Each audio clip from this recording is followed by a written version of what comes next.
एक समय की बात है।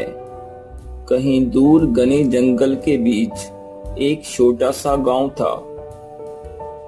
गांव के लोग मेहनत मजदूरी करके अपना जीवन यापन करते थे। कई परिवार तो अत्यंत गरीबी में जीवन जीते थे। उस गांव में एक गरीब मजदूर का परिवार था। इतना गरीब के बड़ी मुश्किल से एक पहर का भोजन मिल पाता था। कभी कभी तो वह भी नसीब नहीं होता था। एक दिन परिवार के मुखिया ने सोचा, क्यों ना जंगल में जाकर जीवन यापन किया जाए। कम से कम वहां कंद मूल फल तो मिलेंगे। ये सोचकर वह अपनी पत्नी और बच्चों को लेकर जंगल की ओर निकल पड़ा। शाम होने वाली थी। पंछी अपने घोंसलों की ओर लौट रहे थे। इसलिए रात होने के पहले उस मजदूर परिवार ने एक पेड़ के नीचे डेरा डाल दिया। उनके पास भोजन बनाने के लिए कुछ नहीं था। मुखिया ने अपनी पत्नी और बच्चों को पेड़ के नीचे सफाई करने और पीने के लिए पानी लाने और आग जलाने के लिए कहा। उसकी पत्नी और बच्चे रात्रि विश्राम करने के लिए पेड़ के नीचे सफाई करने लगे। उस पेड़ पर कुछ बंदर बैठे थे। वह उन्हें देखकर हंसने लगे। बंदरों को हंसते हुए देखकर मुखिया ने पूछा, तुम क्यों हंस रहे हो? एक बंदर ने कहा, तुम्हारे पास भोजन बनाने के लिए कुछ भी नहीं है, फिर भी तुम पानी मंगवा रहे हो, आग जला रहे हो, आखिर क्या पकाओगे? मुखिया बोला, हम तुम्हें पकड़कर मारेंगे और तुम्हारा मांस पकाकर खाएंगे। हमने सुन रखा है कि बंदर का मांस बड़ा स्वादिष्ट होता है। मुखिया की बात सुनकर बंदर डर गया। वह कहने लगा, भैया हमें क्षमा करना, हम तुम्हें बहुत सारा धन देंगे, तुम हमें मत मारना। मुखिया बोला, हमें तो भोजन चाहिए, यदि तुम हमें धन दोगे तो हम तुम्हें क्यों मारेंगे? मुखिया के इस प्रकार कहने पर बंदरों ने उन्हें सोने की एक माला दी।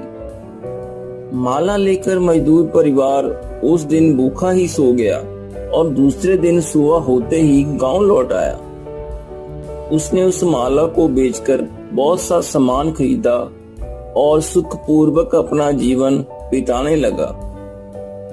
मजदूर परिवार की समृद्धि देखकर उसके एक लालची पड़ोसी को ईर्ष्या होने लगी। उसने उसके सुखी जीवन का रहस्य पूछा। मजदूर ने सभी बातें सच सच बता दी। ये सुनकर उस लालची पड़ोसी ने दूसरे दिन वैसा ही किया। वह अपने परिवार को लेकर जंगल में उसी पेड़ के नीचे जा पहुंचा। उसने अपनी पत्नी और बच्चों से पेड़ के नीचे सफाई करने, पानी लाने और आग जलाने के लिए कहा। उसकी पत्नी और बच्चे अकारण जंगल में लाने के कारण क्रोधित थे।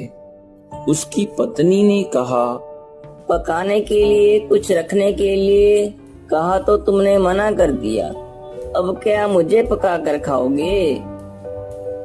उसके आदेश देने पर भी किसी ने कोई काम नहीं किया। इसे देखकर पेड़ के ऊपर बैठे बंदर हंसने लगे। बंदरों को हंसते हुए देखकर वह व्यक्ति क्रोधित हो उठा। तब बंदरों ने कहा, तुम पहले आए हुए आदमी की नकल कर रहे हो। वह वास्तव में गरीब थे और उसके परिवार में एकता थी। उस परिवार के मुखिया ने कहा और उसके परिवार के लोगों ने किया। वह अवश्य मुझे पकड़कर मार डालते। तुम्हारे परिवार में तुम्हारा कहा कोई नहीं मानता। तुम मेरा कुछ नहीं बिगाड़ सकते, नहीं तो अजमा लो। बंदरों के द्वारा इस प्रकार उपहास किए जाने पर वह व्यक्ति अत्यंत क्रोधित हो उठा। उसने अपनी पत्नी और बच्चों से कहा, शीघ्र ही इस मूर्ख और घमंडी बंदर को पकड़ लो। किंतु वह सब खिन्न भिन्न बैठे थे। किसी ने उसका कहना नहीं माना। बंदर उछलते कूदते चिल्लाते वहां से भाग गए।